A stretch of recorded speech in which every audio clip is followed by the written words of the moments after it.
Welcome everybody to another episode of the Snap Count podcast.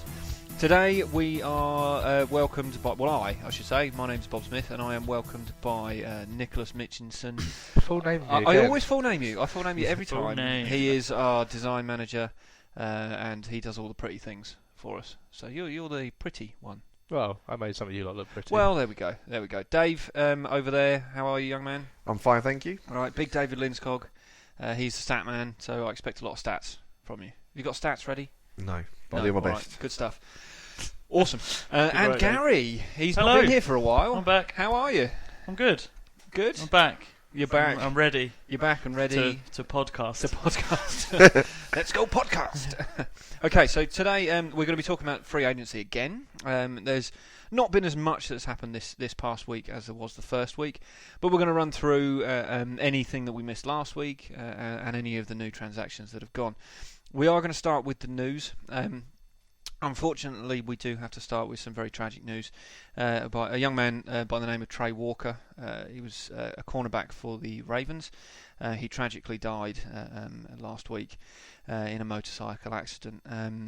We won't say too much on it, but just our thoughts are with his family and friends at this time. So, moving on, a big bit of news that has happened sort of around our team is that Gary Jerem's balls work.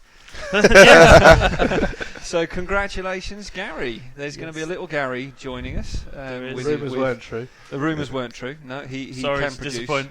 Yeah, and him and his wife Amanda are expecting their first in September. Is that right? That is right. Yeah. Are you excited? Yeah, very exciting. It's all becoming very real now. Now that we're telling people, because obviously we've known for a little bit, but now that you all know. But yeah, being a Giants fan, if he's a boy, are you going to call it Odell? Yes, I will. No. Does Amanda know this? no.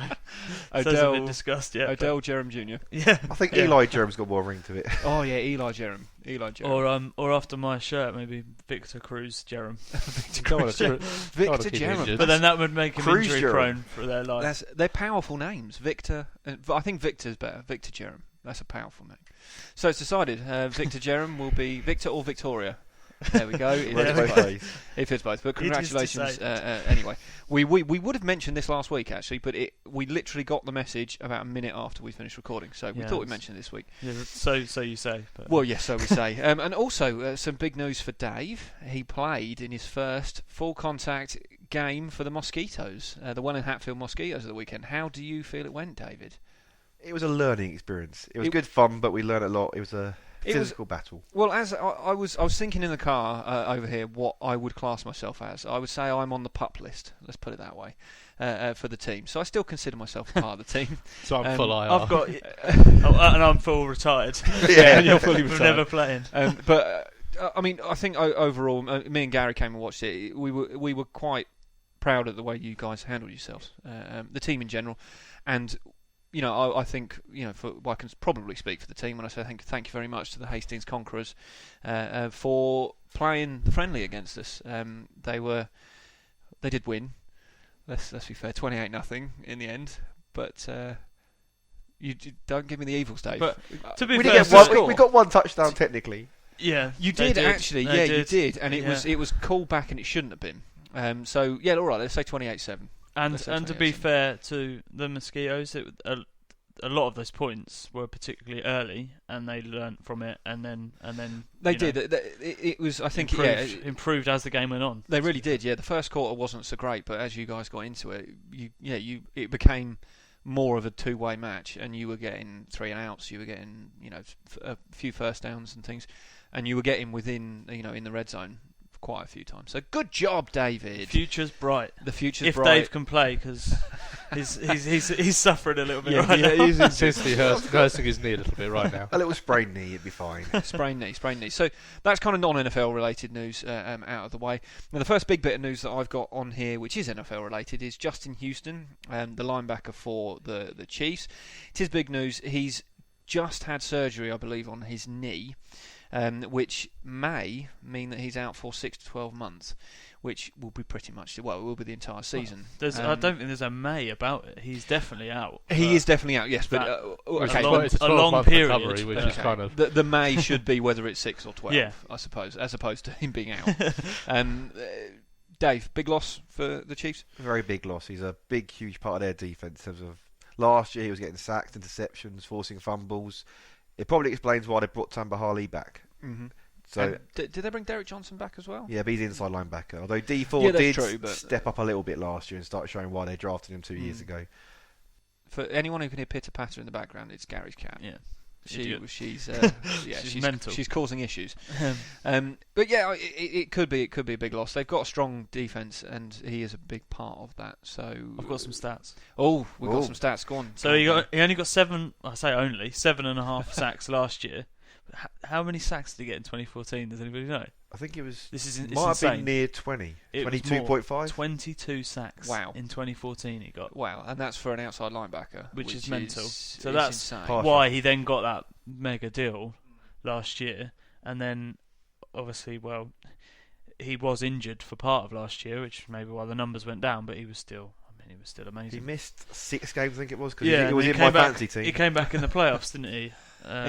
Great player though. I don't think he was fit when he came back. But. Speedy recovery, because the Chiefs towards the end of they're quite often kind of touted as quite a boring team, but towards the end of the season they were really quite exciting. Yeah, I like their defence. I mean, they were strong. It was a big factor as 11 games unbeaten towards the end of the season before they came across was it the Patriots in the playoffs. But yeah, I mean, Justin Houston is one of their top defensive players, and they're going to miss him. Yeah, they will. So that's actually all I've got on here, but I know there's a lot more news. I've not. That's it. That's it. We're done. Yeah, we're moving on. No, Gary, you mentioned you've got quite a bit of news. Let's talk about the Chiefs then, as we just mentioned them anyway. Yeah. I was reading about how they are appealing their tampering ruling thing. Ooh. So I don't know if that's official yet, but there was certainly something that they're going to be appealing it. Which was the two draft picks, wasn't it? Yeah, that they lost from the tampering of Macklin. So yeah. It was a kind of a big thing. So they're appealing the decision. They're claiming that they didn't tamper, I presume. I think they're more or that appealing it was too that the ruling, probably the decision to take away the draft picks. Don't break the rules. I think the problem is a lot of teams tamper. I mean, a lot of decisions. I mean, a lot of the contracts got announced during the tampering period. Yeah, but they got caught. So they weren't the only team, though, were they? No, they weren't the only team. But just because everybody's doing it doesn't mean, if you go around and stab someone and say, well, everyone's doing it, doesn't take away the fact that you stabbed them. It does it. So obviously slightly different. Not saying the tampering is the same as stabbing. Now we're having ethics conversation. Yeah, I know. Get into ethics. But yeah, it's not the. Just don't get caught. That's it. If you're going to do it, don't get caught. So stabbing's okay, just don't get caught. That's the message for everybody. That's the message. That's not the message. Don't stab anybody. That's or not tamper. Fun. Or tamper. Or tamper.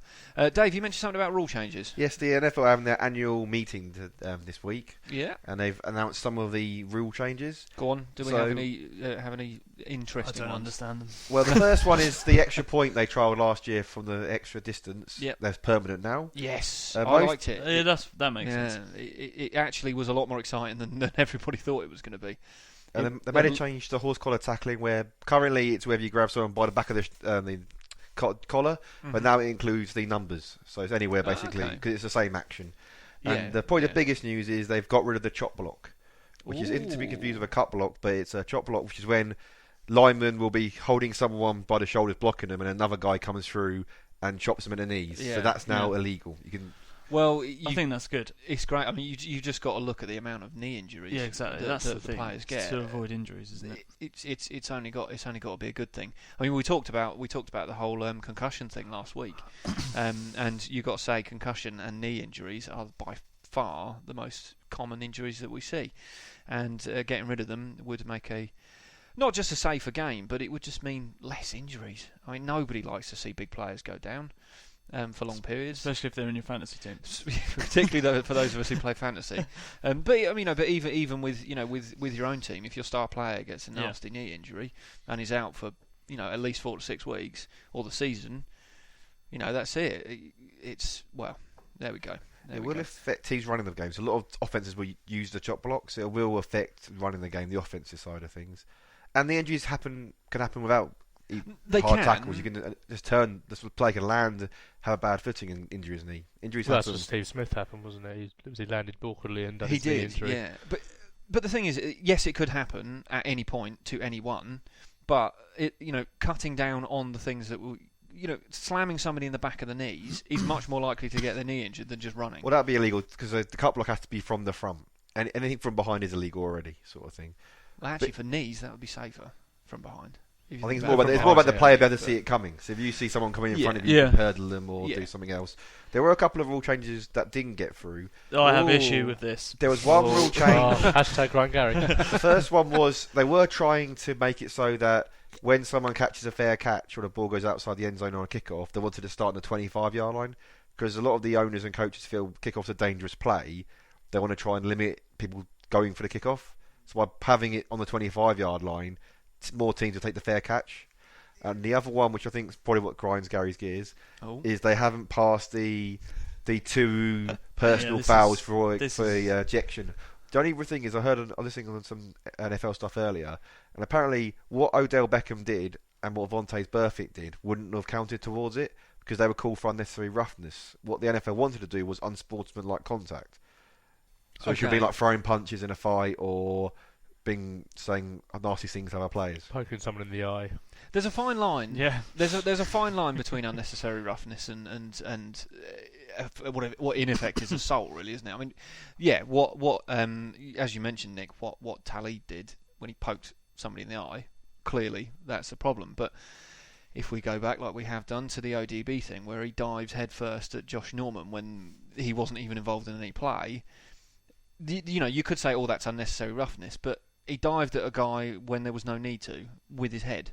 So there's a fine line with that. Do you not think? But the rules are there already in place. It's more that the officials were too scared to send off the big name players. Well, don't. That's what I think. They've nailed it there. It's them not wanting to probably disrupt a game too much, and fear of the repercussions of if wasn't they eject when the team owners looking to try and get a rule in place, and you have to correct me here if I'm wrong, but for having every play be reviewable if it needed to be. Yeah, I mean, I suppose in a way that kind of it was already the case. There was, I think, various attempts. Did watch a video with the Ravens coach Harbaugh saying he wanted to get one where you can call, like, if someone's a helmet-to-helmet hit, you can challenge that because sometimes it's such a fast contact, some referees might call it wrong. So I think there was talk about that. I don't think that got through. And there was talk of giving the coaches one extra review. Yeah, I heard that one as well. Oh, yes, I heard that. Yeah, that they had an extra challenge, which I think is great. We did get a lot of Ron Rivera's. But that's not on the 7 rule changes. A lot of the only ones that went through I noticed were ones that it was when they were all in agreement with, aren't there? Because I think there was some that's a team it could just be the team on their own that request it. I suppose that's the only fair way to rejected. But then but like Dave was saying, it's specifically these personal fouls is what they're saying that they wanted to have a rule for ejecting players for multiple. So I think my point for straight away is, well, if you do one, why are you still on the pitch? Well, yeah. if it's something like what they're calling a personal foul, so like we've already said, the whole unnecessary roughness wouldn't fall under that, which must mean then that they regard a personal foul as even worse than that. So why are they giving them a chance in the first place to do more than one, and even that is not going to get them ejected? I agree with you. I mean, in a professional sport, it's very odd to have a situation where you can poke someone in the eye. Yeah, you have to go off for a little bit, but then you're back on within a few plays. I mean, that's just nonsense, really, isn't it? You poke someone in the eye, it should be no, go and get changed, you're out of the game. Because then you're not going to do it again. I think the problem with the rule they tried putting through, it didn't contain that sort of stuff. It was stuff like taunting or saying something to another player. It was more on sportsman stuff. I think they need to reassess the rule and come back with one more about the violent stuff, taunting, you need to grow up. Someone torpedo himself head first into another player's head, or eye poking. Yeah, I think the only way they could ever approve that rule then is that they change the whatever the wording or the official term is for a personal foul. I think it needs to be kind of viewed as being malicious rather than being accidental. I mean, you can have accidental head contacts, but what ODB did was calculated. It was malicious attack. Same with Telly with the eye poke. It was malicious. He kind of thought he was going to do, I'm going to poke that guy in the eye. And I think you've hit the nail on the head there. You're right. If there's intent in it, if you do it by accident, you go for a tackle, you miss, you hit somebody too hard, hold your hands up. Sorry, accident. But if you intend to do that, then out you go. Off you go. Well, not that you're going to admit it anyway, but there we go. Right, we've. I think we've come to the end of the news, unless anyone's got anything else that they wanted to talk about. No? Good. So, transactions. We love a bit of transactions. So what we're going to do today is it's going to be very similar to last week, but it's not going to be as structured, I would say. We're just going to go around the table. Or as exciting. Yeah, it's going to be really, really, really dull. But please don't switch off. We need all the downloads we can get. So what we're going to do, we're just going to go around the table and we're going to really talk about some of the big transactions this week, whether we like them or dislike them. So we're going to pick them as we go. Now, I'm going to start, and the reason that I'm going to start is because I think this is just ridiculous. The Baltimore Ravens have decided to give Trent Richardson a chance, which, now, have they not learned? I mean, as a Colts fan, you know that Trent really isn't worth it. Nick, would you agree with that assessment? I think since he's left the Colts, he's been given a chance by quite a few teams, and the fact that he's still being given a chance by other teams is tantamount to saying you're not good enough. You're not at the level that we expect you to be at. I mean, okay, maybe the Ravens. Yeah, it was Ravens. You said, wasn't it? Ravens, yeah. They are probably lacking at that position. I mean, Justin Forsett, he got injured fairly early next year. Is he going to be the same guy when he goes back? I mean, he wasn't the same guy as he was in 2014. Is he going to be the same after an injury? So maybe they're kind of thinking down the pecking order they need a bit more depth, but no, he's not worth it. The thing that I find crazy about it is there are still quite a few other running backs available. Arian Foster, I know he's injury prone, but infinitely better player than Trent Richardson. They've got Buck Allen. I was just trying to think of his name. Javoris Allen. Yeah, they have, but. Trent Richardson. Why? Went to the Raiders, did nothing, let go. Was before that was traded to the Colts, did nothing, let go. And LeGarrette Blount. How is he? And he's been missed out. So Ravens, what are you doing? Antonio Andrews of the Titans. Donald Brown is still available. Oh no, Donald, no, he's not. No, he's got snapped Patriot. Up. Oh yes, actually correct. Sorry. He did. He got snapped up. So there's less. Reggie Bush. Reggie Bush. Look, 2 or 3 years ago, maybe. Yeah. No, the thing, we laugh at Reggie Bush, but still, I'd rather have him than Trent Richardson. I think it's partly sort of a coach's arrogance. So Harbaugh probably thinks, and Trestman think they can make him work. Whereas at the Raiders, they thought they could do it because he was a first-round pick, so they're thinking there is talent there. But I suppose to me, it's like the Sam Bradford argument. Oh, he was a first-round pick. Oh, he showed some promise, but he's done nothing. And Trent Richardson has done nothing. So why?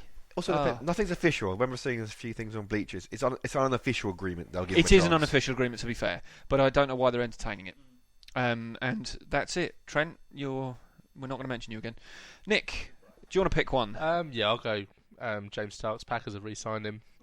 Good move for them. I think he had a good season last year. You don't know how big Eddie Lacy's going to be this year, so he could get a bit more game time than last year. They're definitely kind of, I think, resigned to playing a committee running game. So, yeah, I think they've done a good job of keeping hold of him. Yeah, I agree. Yeah. What do you think, Dave? Dave, was he making faces again? I like Starks. He did have a bit of issue with fumbles, but then I was thinking, kind of hoping we might spend some money on maybe an inside linebacker in free agency instead of spending $3 million over next year, a couple of years on Starks, and then draft a running back. But he does the job. He knows the system, and that's what Ted Thompson likes to do: keep people who know the systems. And at key points last year, he was better than Lacy. So, yeah, I mean, I kind of, would say, oh yeah, we could spend some money on linebackers, but Packers never ever sign anybody unless they're not a Packer, unless they're cut. Yeah, well, it's just an odd team. You're an odd team, Dave. Successful team. That I can't argue that. I can't argue that. It's a very boring time of year for Packers fans, but I'll just wait for the season to start. Yeah, well, shut up. Good choice, Nick. Next one, Dave. Go on, pick somebody. I want to go for quite a recent one. One of my favourites from fantasy football a couple of years ago, Alfred Morris. Oh, Freddie Morris. Stole mine. Yeah. Oh, I'm sorry, Gary. Yeah, going to the Cowboys. I think behind that O-line, he could have another good season. Last year, the Redskins just didn't ever use him. They seemed to already decided they want Matt Jones to be their running back, and sort of, which is kind of good for Morris though. He sort of got less carries, which was good for his body. And I think that line, him and McFadden, they could cause some damage. And the biggest criticism of Morris is that he can't catch, and he can't. He's not a pass catching back, but behind that line, don't need to. He'll just run the hell out of it. And that's McFadden and Dunbar's job. And Dunbar, I think, recently re-signed for them. Yeah, he has. He did. Yeah. Do you know who else was in talks with Dunbar? The Bears. The Bears. Right. Well, anyway, you didn't get him. So. No, we didn't get him. I'm quite glad we didn't. I don't know why. Morris it though made me is panic a little bit about Jeremy Langford, the fact that we're going for Dunbar. Yeah. But anyway, Morris though he seems to be trending down though each year. I would say. He does. I mean, it was partly because he wasn't used. Don't get me wrong. Last year, but he didn't seem to fit the Redskins' offense. And you can't really see why, but he didn't. They never really gave any red zone touches. No, but it's a sensible move for them because let's face it, the likelihood of McFadden lasting a whole season. He did it. I mean, yeah, but 2 years did in a well row. for me in 2 years in a row. That's the thing. Should Cowboys fans start to worry that the way they started last year with 4 running backs, they didn't really have one key running back, and are they heading down that same route again for this season? Well, I would say probably not, because they found, Dunbar, whilst he wasn't amazing, he was solid enough, and they've obviously decided to keep him. Run DMC's still there, isn't he? So, and they know that they can use him, and I think at the very least, if Freddie Morris doesn't work out, they've got McFadden to fall back on, and Dunbar as his backup, really. I mean, last year they relied a lot on Randall, and Randall obviously has off-the-field issues. Oh, Randall. Naughty boy. But yeah, Freddie Morris, I really like that signing. I was surprised when I saw it, but I think it's a good signing. One less running back for Dolphins to sign. One less running back for the Dolphins, yeah. Gary. I'll stick with the running backs and the re-signing sort of thing. I don't think this was mentioned last week because it happened quite soon after. Don't know. Chris Johnson, was that mentioned? It wasn't. No, it wasn't. So obviously the Cardinals have re-signed him, which I think is fairly sensible. He's not going to be first choice anymore, but he did start the season quite well with them last year, and then unfortunately got overtaken. But it just seems a sensible move. He's not a spectacular running back, but he's pretty solid. He'll give you. Well, he was very good for the Cardinals last year. He'd had two kind of down seasons, really, if you think about it. Well, even more than that. And then he seemed to have a very good resurgence last year. I suppose the only worry is David Johnson. Yeah, his namesake did come on very strong. He last year, and I can see them sticking with with that, and maybe Chris Johnson just as the backup, and maybe vulture some touchdowns. Who knows? But possibly, yeah. Well, everybody loves David Johnson. I love David Johnson, but I think as a pairing, as a bit of a change of pace, as a bit of a what are they going to do kind of thing. And Chris Johnson gives the experience, so he can help teach David Johnson, learn a few tricks of the trade. Yeah, exactly. He can help him beat DJ 2K. And also, I believe Chris Johnson was offered a deal by the Dolphins for a lot more money, and he said no. He stayed Arizona. Oh, poor Dolphins. Well, Arizona seemed to have got the best out of him. The Jets couldn't, and they seem to have found something in him. Jets couldn't. Was it Titans he was at before that, wasn't it? Yeah, Titans his whole career. That's where he was really good. But I mean, that was where CJ2K when he slowed down a little bit. Have the Dolphins got a running back yet? No. Jay Ajayi. Oh yeah, Jay Ajayi. They made a push for CJ Anderson, and then the Broncos basically matched it, and he said, "No, I want to be a Bronco." So it's fair to see that who they'll be drafting. Yeah, they're going to have to draft. Well, Jay Ajayi showed promise, but he unfortunately I don't think he's an every down back, really, is he? I love him because he's British, and because he did actually when they did use him, he seemed to do quite well, but he's not going to be an every down kind of chap. No. Possibly, he's big enough. Possibly. Dave, you just shook your head at me. It doesn't help on what is a primarily audio platform. Nodding or shaking your head. Doesn't work. He's just nodding his head at me now. Thanks, Dave. So let's move on. Thanks for that, Dave. You've ruined my life. I would like to say actually a move that I found a bit baffling was the Browns. They letting well, it was letting Dansby go. They just cut him. Now I can only assume it was cap issues. It would be the only reason that they would do it, because Dansby is a great player. So why? I don't know. I mean, Dave, you're looking like you know. Why did they do it, Dave? Tell me. He's 35, and they're planning a redevelopment, aren't they? They get rid of all their old players, and they signed Demario Davis from the Jets earlier in the day. So they got younger at the position. So they're thinking long term. They're pretty much saying next year's a write-off. So they're letting older people go. But you've got to think, re-sign him to a 1-year contract, and just have him there to teach this young development side. I mean, he despite being 35, he still had a very good season last season. They don't have a very good defense. They don't have a very good offense. They don't have a very good team. So I would have kept him. If I was the Browns, I would have kept him for another year, and I would have let him teach these young whippersnappers how to actually do their job properly. You look like you were going to vomit there, Dave. I used the term whippersnapper. I could use the term whippersnapper. I also said chaps earlier. I've gone old. Oh, I've gone very elderly today. Well, I just thought it was an odd move. An odd move when they haven't done a lot. They seem to have cut arguably one of their most seasoned and best players. Strange. Don't forget Dwayne Bowe. Oh yeah, they cut Dwayne Bowe. Well, that was sensible. They signed Dwayne Bowe. He did nothing, and then they cut him. It's not like $3 million a catch. Yeah, well, he earned a lot of money for sitting there doing absolutely nothing. Has Johnny Manziel been officially cut yet, or is he still? Yeah. Yeah. No one wants him. Oh yeah, Johnny went like. Well, at the start no, of this, I think. not according to the news today, Dave. Teams are interested. Oh yes, but we just don't know who. It also depends on his. Nobody wants to admit it. No. Oh dear. So yes, well done, Browns. Good solid choices again. Moving on, Nick, pick another one. I'll go for one that may be a bit close to your heart, Bob. The Patriots signing Bennett. That is a formidable offense. I mean, I think Danny Amendola may struggle now to get plays. He may even get drops from the team, but I mean, they've now got a double attack on the tight end, and Gronk and Bennett, they're both big guys, both with Brady throwing to them, are going to scare some defenses. And you've got Edelman and is it Lewis, the running back? Yes, Dion Lewis. Hopefully he'll be back fit again, because he was pretty immense last year. Well, and now Donald Brown. Yeah, exactly. That Patriots team is worryingly good.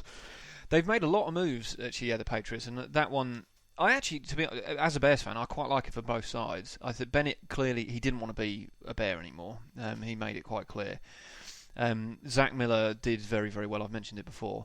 And we traded for, I think we swapped 4th round picks, and we got their 6th round pick this year for Bennett.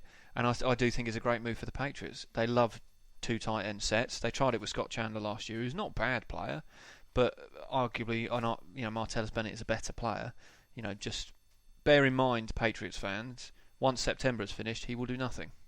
And you will have to, again, rely on Gronk, which is not a bad thing to have to rely on. What a shame. What a shame. But, yeah, I like that trade.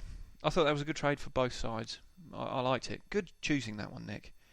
I like talking about the Bears. Even when they lose players. When they lose players, yeah. But when it's sensible like that, and when we can potentially, pick up maybe some defensive players and things to help keep bolstering our awesome-looking defence for the next year, it's going to smash your James Stark. Yay! You do still have Cutler, remember? That's true. Cutler is solid. I think you really. You didn't say that last year. No, I didn't. I'm having to say it because we'd have no choice. Sorry, Dave. One thing I'm a bit puzzled about Bears is letting Forte go, because you haven't got cap issues, and surely you're better off having Forte and Langford than Langford and Kerry as your running backs. Yes. In short, yes, I agree. And that's the end of that one. Yeah, I've made it really clear. I didn't want Forte to go. I wanted him to retire a Bear. I think it would have been a nice story as well for him. He started as a Bear. He was, our best player for many a season, and he should have ended a Bear. But, and I kind of agree with you, because we have got quite a lot of money, but I think it is just the management are rebuilding the team, and I think they would have had to, sign him to not a big contract, but for another few years, and I think they just decided they wanted to cut ties at the time. I didn't like the decision, but I can see why they did it. So, shut up, Dave. Pick one, Dave. I will pick one. The Broncos signed former Seahawk left tackle Russell Okung. Oh, yeah. Didn't you think about that? This one is Russell decided he didn't need an agent. No. So he did his own negotiating. Is this a first, by the way? Probably not a first, but it's pretty rare. Obviously. Pretty rare thing to do. And on the face of it, his contract's quite good. It's a 5-year deal, $53 million. The problem is there's not really much money guaranteed. The way the contract works is if the Broncos don't like him after this season, they can cut him. Oh. So it's pretty much a 1-year deal with the option for more. Well done, Russell. Good negotiating skills there. Lesson learned. Get an agent. So do we know why he didn't use an agent, or was it just to save the 3% commission? Awesome, which probably with the 3%, which you would have made up by negotiating a better deal. A lot more money. Good O-line though. Good O-line player. Going to help a lot. You got to say. They seem to be rebuilding on their O-line, which was a big weakness for them. They got the scouts' favourite right tackle, Donald Stevenson, last week. yeah, he loves Donald Stevenson. Which, yeah, I mean that's it. They are making improvements, and their O-line was shoddy last year, leaving everybody who was under centre at a disadvantage. Let's put it that way. And the Seahawks have lost 2 of their O-linemen. Sweezy went to the Bucks, I believe, on quite a big deal, probably overpaid, and Okung's gone, and then Well, their O-line struggled a little bit at the start of last year, didn't it? It seems that Russell Wilson had to adapt his game. By the end of the season, he had done, and he was playing, kind of insane football again. But at the start of the season, they seemed very, very weak and were letting D-lines through. So they've just weakened themselves even more. Which is a bit of an odd thing. But good signing for the Broncos. Well done, Broncos. You've made some smart decisions. Well done. Maybe keeping C.J. Anderson, not one of them. But anyway. Don't get me started on that. Daddy Jerem. I'll go for a defensive one, actually. And this is a signing that a team I think will be a slight surprise and a little dark horse. It's not a massive one, but the Bucks signing Darryl Smith. Yeah, the Ravens. So the inside linebacker. Now, he is old, to be fair. He is a bit of a veteran. But I think that is good because they've got quite a young sort of defence and a team in general, but sort of in the linebacker area. And he's just he's been pretty reasonably solid over. Comes from a very good defensive system as well at the Ravens. 14-year veteran, in fact. Wow. So he's got the experience. He can sort of train up all the new up and coming ones. He can still play, and he still plays. I think I had him at one point in my fantasy team. Yeah, I did as well. He's a steady, if unspectacular sort of option. Well, you think? I mean, 2 seasons ago, it was Darryl Smith and Terrell Suggs were on the linebacking core for the Ravens, and both old, both still. Ray Lewis. Yeah, Ray Lewis. We're going back a few more years, but the Ravens do seem to keep their linebackers quite a long time. But I suppose that's because they seemingly are very good at developing linebackers. And the Bucks, you're right, they need somebody to kind of command that defense. Yeah, I think it's only a 1-year deal, so they're addressing their problems. It's just it seems they can see how it goes, and they'll use his experience. Really, I guess their offense seemed to get. Has seemed to have got a bit better last year with Doug Martin pulling his finger out and Winston actually working out for them, and now they're filling in those holes on the old defence, so they might get some tackles in, David. Well, they've got some good linebackers already with Levante David and Quan Alexander. They need to get a bit better on the pass rush side of things. I think Matthew said last week about Gerald McCoy needed some help. Yeah, you're right, Dave. Yeah, Darryl Smith, poor decision. Well, a poor decision if they needed more. No, we get the message, Dave. You've decided.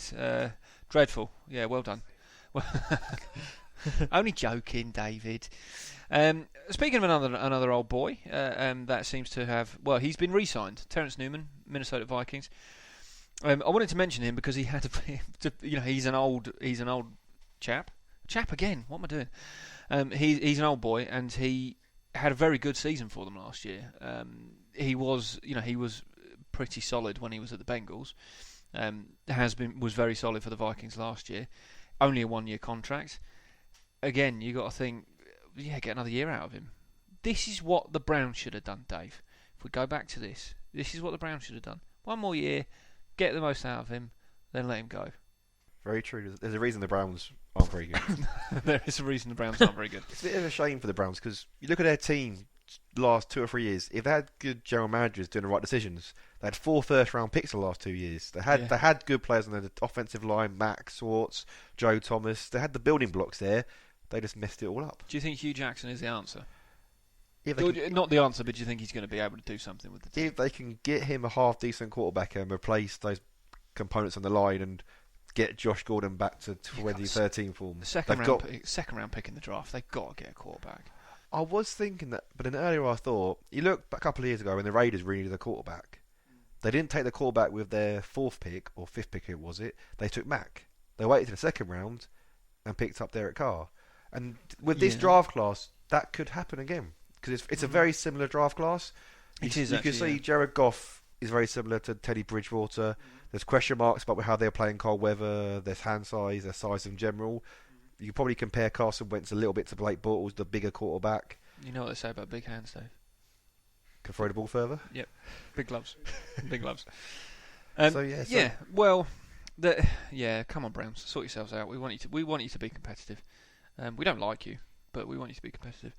Nick, I'm going to choose Mike Wallace. I don't know if this was mentioned in the last pod. I think it was mentioned a couple of pods ago, but yeah, I don't think it was mentioned. Obviously, he's signed for the Ravens. That's not the reason why I'm picking it. It's more a case of the fact that as he left the Vikings, he inadvertently maybe, but insulted his whole team by basically saying now he gets to play with a guy with a good arm. Teddy Bridgewater may not have the best arm, but he's still a great quarterback. He's got Joe Flacco now, and maybe it will reignite his career, but poor form in the way you leave your old team. Yeah, I can't see it reigniting his career. He didn't do a lot at the Dolphins ever. He didn't do a lot at the Dolphins when he had Tannehill. Again, Tannehill can't pass long passes. Teddy Bridgewater's got a bigger arm. I suppose maybe minutely, but Teddy Bridgewater is a good quarterback. Dave doesn't like him. Dave's not shaking the head again. I think it'll be good for Wallace in some ways, just because Flacco's more like Big Ben. Because Tannehill, it's the way he can throw a deep ball. And since Torrey Smith left, they didn't really have someone to replace Torrey Smith on the deep routes. Because the way the Vikings are set up for short passes and Peterson to run. We haven't really had a chance to see. Has Wallace lost his legs though? That's the thing. Has he lost his speed? I don't think he lost his speed. He just can't really run routes outside of Hail Mary routes. So basically, it's Wallace's problem. Yeah. But he might do a bit better with the scheme and then throw a few deep balls to him. No, he won't. I can say now, I don't think that this is going to be the reigniting of Mike Wallace's career. I can't see it. No, I can't see it, and that is. It might not be a bold prediction. We started some big predictions last week. Ross started it off with saying the Cardinals would be in the Super Bowl. This is my would be in it or would win. He said win. I think he said definitely be in it, but I think he might have said win. My prediction is that Mike Wallace is not going to make any splash at all. So or play in the Super Bowl. And I'm going to say he's not going to get 600 yards, and he's at most going to get 1 touchdown. Boom. 5 says he does. You heard it. Okay, we're going for a there's a shake. There's a shake. There's a shake. Okay, there's a shake. Yeah. Come on, Mike. Don't let me down. Don't let me down, Dave. You've also now got to put him in your fantasy team. That wasn't. No, that wasn't part of the shake. Okay. Go on, Dave. Okay, you caught me in the hop. I will pick one. Away. James Laurinaitis signing for the Saints. I thought about that one. Yeah. In some ways, a good signing. In other ways, the Saints are in such a bad cap situation, but they seem to always make cuts, create space, and then waste the money. Yeah. Like last year, they made all the cuts and then they signed CJ Spiller to more money than Mark Ingram. And they've got some good young linebackers in like Anthony. Mm-hmm. So it could be a good signing, but I think they don't always spend the cap money the best way. 3-year contract, right? I think so, yeah. Yeah, so you can't imagine it's going to be big money for Laurinaitis, can you? Yeah, but they haven't got much money to spend at all. No, until Breeze restructures his contract. Until Breeze restructures his contract, which it doesn't seem like is going to be any time soon. Decent enough player though. Yeah, he's a good player. Just whether the Saints need to use their money more wisely. Yeah, but for who? For whom? They need to up their defense. It was one of the worst defenses of the entire season last season. Partly because they've got 2 thugs at cornerback, in Brandon Browner and I've forgotten the guy's name. Cool. Yeah, I know that was a good stat. Devlin Ballou? Delvin Bro. That's his name. Well done, Dave, for getting it wrong and reminding me. But Brandon Browner is probably one of the dirtiest. Well, he gets the most penalties of any player, and Delvin Bro's not that far behind him.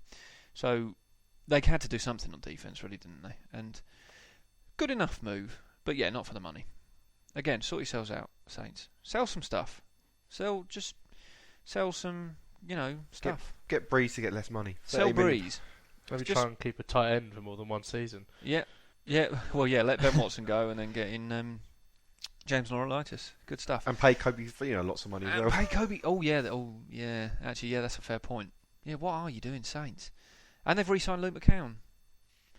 Good, yeah. Prospects for the season are high. The silence in the room kind of says it all. Gary. We're running out of them, to be honest. Was Chris Long mentioned last week? Chris Long was not mentioned. No, he's only happened recently. Yeah, that's what I thought. So I'll mention that. Chris Long signed for the Patriots. So obviously the Patriots got rid of Chandler Jones, and they've signed Chris Long from the Rams. Although I don't think he's played for the last 2 seasons, has he? He's played, but he's had a few injuries. Sporadically due to injuries. But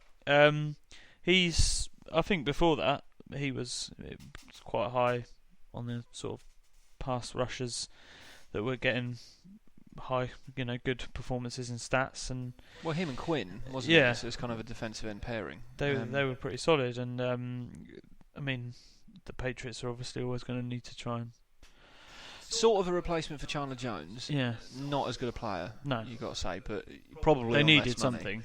Well, yeah, they needed something. I can't actually name any of the other pass rushers off the top of my head. Ninkovic.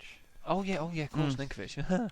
Yeah, he's quite good. Didn't you sign one of theirs from last year? Nix, was it? Oh yeah, Hakeem Nicks. Hakeem Nicks is the wide receiver, isn't he? I keep saying that wrong, but yes, we did. And again, improving our defence, Dave. You watching out, Dave? You watching out, Packers boy? We're coming for you. We're coming for you. We'll see when the season starts, Bob. Yeah, we will see when the season starts. Chris Long. I think that's not bad. It's just a sensible move, really. It is a sensible move if he stays fit. If he stays fit. There's been a lot of players who have kind of been re-signed. Actually, I wanted to talk about a player that is still on the open market that is a surprise to me, and that's Ryan Fitzpatrick. I find that odd that the Jets haven't signed him to the contract yet. I know that there's still negotiations going on, but what else is there? Where they're picking in the draft, they're probably not going to get a replacement quarterback. Geno Smith is dreadful. So what are they doing? I have on my notes, Fitz still available! ! What are they waiting for, Nick? Do you know? I honestly haven't got a clue. No. I mean, like you say, they're not going to draft any higher. There's slim pickings out there. I mean, Geno's not good, and there is a lot of teams still looking for a quarterback. So they could lose out. I mean, the only way they could possibly get something is if they draft higher, trade up the draft. But they won't be able to trade that high up, I don't think. No, or they're going to have to overreach for one of the second-rate quarterbacks, which potentially they could do, like a Paxton Lynch or something like that. But is he good enough to reach, where they're going to be picking? I'm not sure where their pick is, but it's got to be 20-something, isn't it? The problem with Fitzpatrick is he wanted 18 million, and the Jets offered him something stupid like 7 or 8 a year, backup money. But the problem I think with Fitzpatrick is he's had it before where he's had a good season at a team, got a big contract, and then performance has gone downhill. Yeah, but I think it will depend. I think they'll meet in the middle probably somewhere. But I think one option that came up on some stuff I looked at today was a player. No, Mike Glennon, the backup at Tampa. Yeah. So he's been he had a promising start in his rookie year where he played, did pretty well. But then Lovie Smith came in and just brought Josh McCown in and gave up on him, and they got Winston there. I think he's into his 3rd year of his rookie deal. So the Bucks have said today they would be open to offers for him. Oh, actually, I'd totally forgotten about Glennon. Yeah. You're right, he was a nice little player. So someone could trade for him and wouldn't cost him that much, and he's on a cheap contract. No, it wouldn't cost them that much. But is he going to?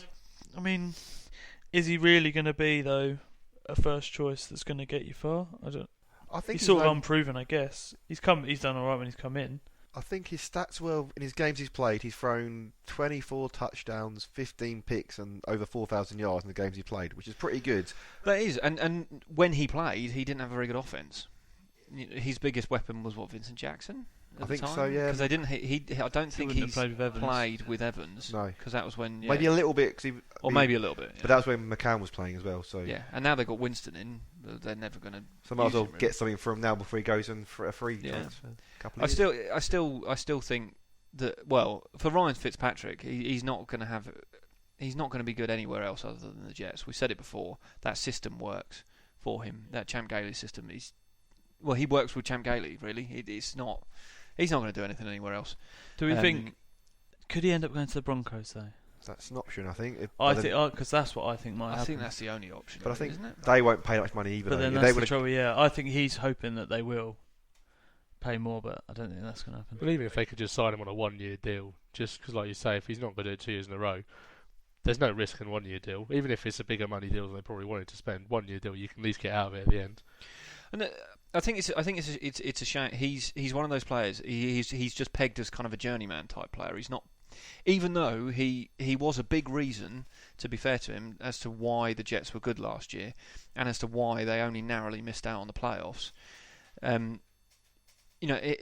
He's not a rubbish quarterback. He showed a lot of talent, but he has this stigma of being this journeyman. So yeah, maybe he thinks he's worth more money. You're not, Ryan. Suck it up. The rest of us don't earn anywhere near what you earn. So just take the hit and re-sign with the Jets. And then we can again watch an exciting Jets team.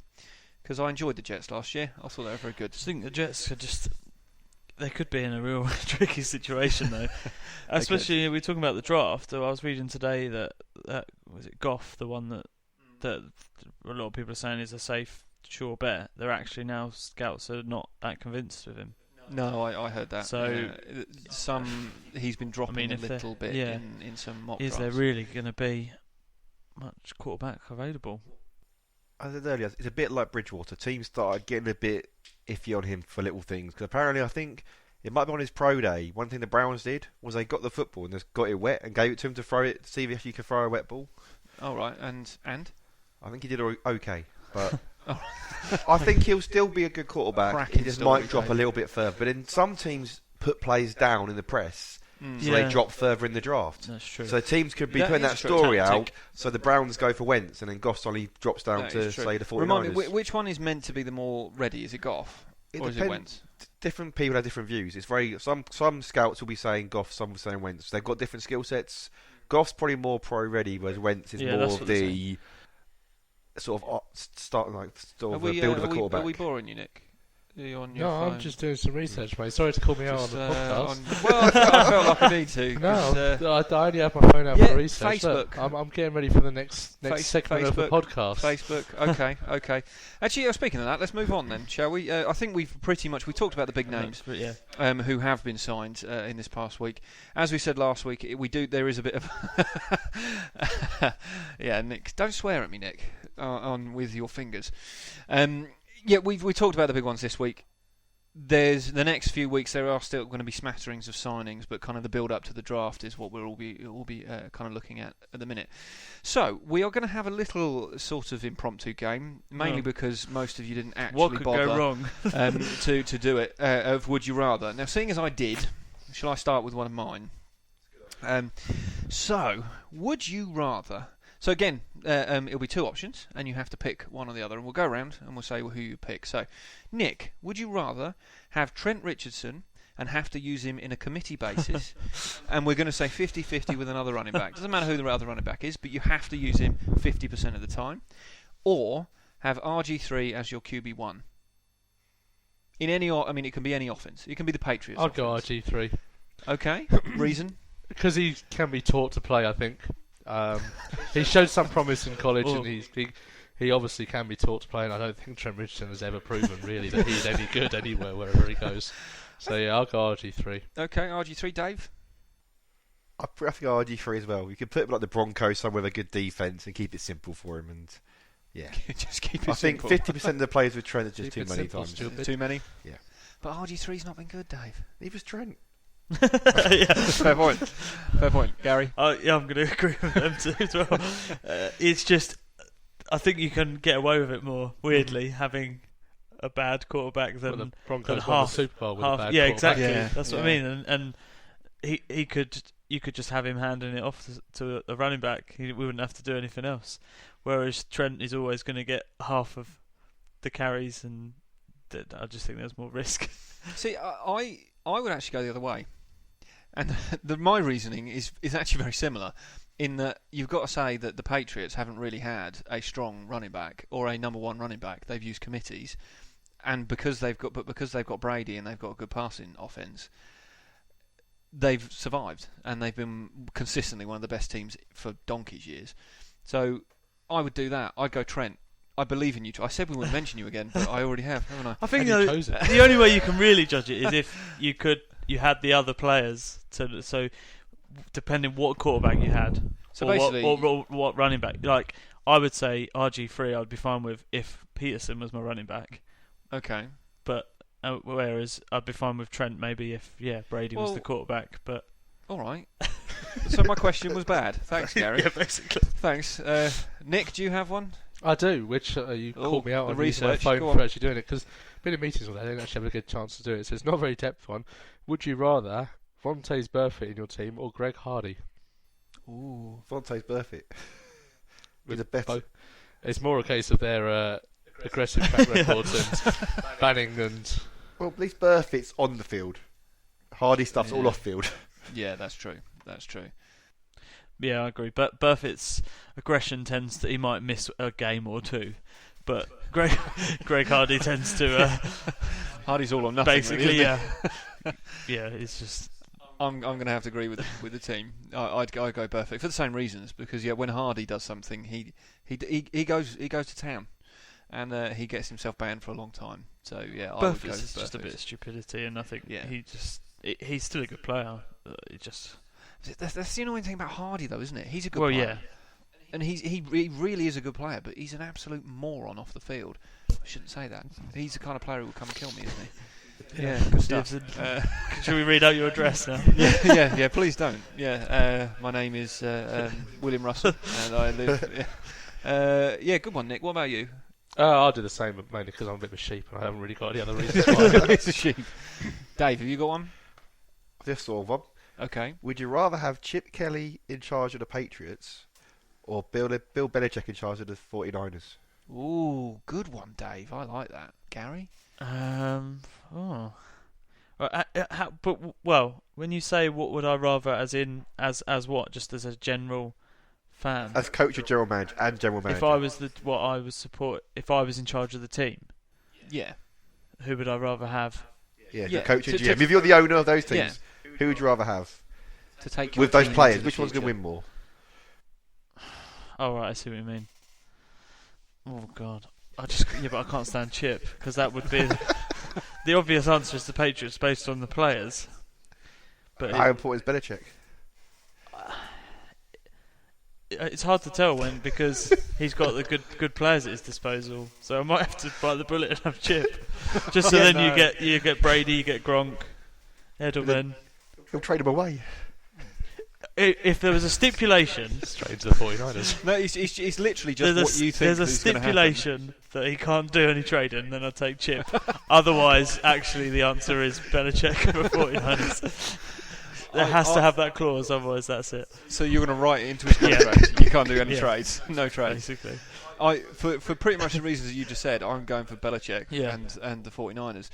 Because Chip would just go nuts. He would trade Brady. He would bench Gronk for Martellus Bennett, who is a good player, but he would just get rid of Gronk, and he would play Gronk at like safety or something like that. Yeah, he'd play Gronk at safety. He'd trade away Edelman and bring in Trent Richardson.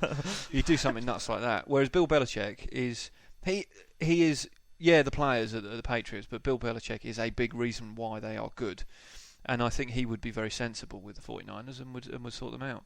I like that question, Dave. Nick, what would you do? I'd agree. I think, like you say, Chip will trade them all away and Belichick will bring them all into the 49ers. So let's stick with the confidence. Yeah, so you end up with the same team anyway. Exactly. Yeah.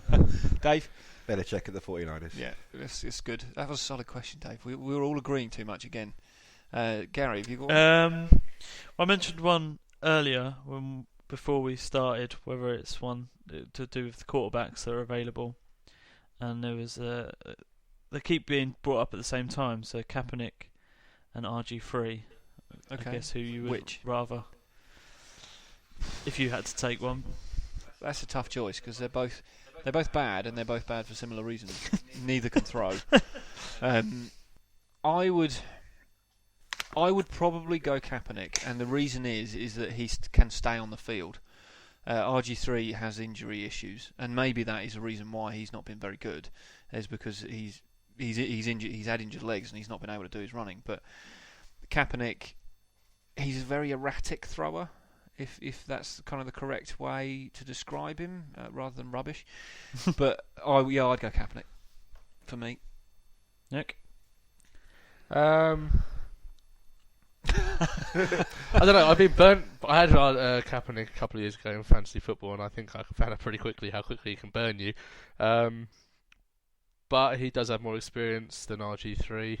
Yeah, I'll follow suit and go for Kaepernick as well. A similar experience. It wasn't the same year, though. But it's not a case that it's more. No, but sorry. RG3's been benched for the last year. He's been third string quarterback for the last year. Year before that, he barely played. Yeah, that's. Although fair. Kaepernick's played, he's not played well, but he's still played. Yeah, fair enough. Go on, Dave. I'm trying to think of Throw a reason. spanner. Come on, Yeah, change. I'm trying to think of Make reasons it to an pick. actual debate. Yeah, I'm trying to think of reasons to pick RG3, but I'm struggling because Bob said they've both got the same faults, but at least Kaepernick can still run, which is RG3 can't anymore. So I'm going to have to say Kaepernick because I can't think of any reasons to pick RG3. that's a big damnation of RG3. I'll pick Kaepernick because there's nothing good about RG3. Amazing. Gary, who would you know? I'd probably Yeah, do that. I think done. that is the thing. That RG3's, when he had that year that he was good, it was because of the running, and he's lost that ability. And Kaepernick, I think where you say about the erratic throwing, there is a chance that he'll get one out, like On target, crazy one, long Hail Mary or something that'll work. But it would be rare, but I think it is more still to offer than RG3. So. Oh dear. Yeah. Can I throw another one out there? Oh, if you want, Dave. Kaepernick or Blaine Gabbert? That's a good one because that's already happened. But it's whether or not you'd want to go forward with.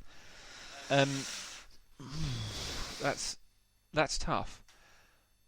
I would probably still go Kaepernick, I think, because Blaine Gabbert, whilst he was okay last year, everybody got all hyped because he was better than Kaepernick, and he's better than he's ever been. But on the grand scheme of things, he was still bad. He still wasn't a good quarterback. But I think I could probably, me being the good quarterback I am, I could teach Kaepernick how to throw properly, Dave. So I'd go Kaepernick. There you go. Disagree with me, Gary. No, I don't. Okay. I did have one other. Oh, right. It's your team. So Bears, Giants, and Packers. You have to choose between Johnny Manziel or RG3. we're going quarterback heavy. It's the only one I could think of, and I didn't really come up with a very good one. RG3 because I hate Johnny Manziel. Yeah. That's true, that one then. That's easy. That was easier. Yeah. Than So I've got a couple written down actually. So, would you rather be head coach of the Raiders or the Jags for the future? Now, bearing in mind you've got the same team as they've got now, and this is for the foreseeable future. So, in essence, the question is, who do you think's got a better chance, Raiders or Jags? Raiders. Raiders. Why? Strong defense, promising young offense. Yeah, I'm really excited to see how the Raiders do this year. Yeah. I think as in neutral as well, because the Jags are in the same league as the Colts, and I don't like the Jags for that reason. Okay. I do like the Jags though, but that reason. Jealousy, Dave? Yeah. Probably Raiders. I think they've got a better general manager. I think the Jags probably overspent this year. They've got defence players, good ones, but they spent a lot of money to get them. And I prefer the Raiders like Mack and Cooper and stuff. I think they've got the higher end players. Okay, fair enough. I mean, Raiders is pretty much the correct answer, but the Jags I would go with because they're the London team. They are technically. Yeah, they are technically the London so team. They have got a lot of promise. I think overall, the Raiders on paper have the better team. in all areas. See, but the Jags, it's tough. I'd go Jags. I love them both actually as teams, and I think they're both going to be really exciting. I'd go Jags because I think overall as a complete offense, I think it slightly edges out the Raiders in my opinion because they've got that awesome wide receiver duo of Hearns and Robinson. They've got a very good tight end, Julius Thomas, and they've got TJ Yeldon and Chris Ivory as well. So they've got a good backfield. Not that the Raiders don't. But then I think that the defense is weaker. Different. But I think Raiders is a lot better. And Raiders got a better O-line now. That's true. But I don't know why. I do have a real soft spot for the Jags. I like the Jags a lot because I just like them a lot. So that would be my choice. I think that's taken us quite nicely to the end. To the end time of the show. We just time for we just hit the hour mark. So well, really, thanks, boys. Thanks for your for your time this evening. I think we had a decent chat this week. As always, you can contact us on Twitter at SnapCountPod. With your Grind Garys and your Would You Rathers and all of that. As I mentioned last week, Dave still hasn't really been checking those out. I doubt we've actually got any through, but we haven't. So he has been checking them out. So come on, listeners, send us some. We'll actually put together a free signed photo of Dave if you send us one. Yeah. I think a better one would be Gary doing his Grind Gary pose. That's R-rated. I don't think that's we'll do that. Grind Garys will do a Grind Gary pose, and for Would You Rathers, that's not going to encourage people to do it. It will. For the intrigue, Gary. Right. For the intrigue. So you can contact us on Facebook at SnapCountPod. We're on Facebook. Sorry, we are just the SnapCount. Search for us. But Twitter, we are at SnapCountPod. We're on Podomatic as well, so you can follow us on that. That's kind of it. I was going to say something, but I can't remember what it was now. So that was worth it. So thanks. Good ending. Yeah, I know. Solid ending. I'm Send getting good. Oh yes, yeah. Next week's show. There isn't one. We're not doing a show next week because it's Easter. So Easter weekend this weekend. I am at my sister's wedding. My sister Jennifer Smith. Yeah, and then the following weekend we are at our good friend William Ryder's wedding to Helen. Which was so exciting times. So we've all got busy weeks next week. So we're not doing a show, but we will be back the following week with more free agency news, just wrapping up things. We'll probably play a few more games, do bits and bobs, and go from there. So thank you from me, Bob Smith. Thank you from Nick. Thank you. A thank you from David, and a big thank you from Gary and his working sperm. Yes. See you soon. Good night.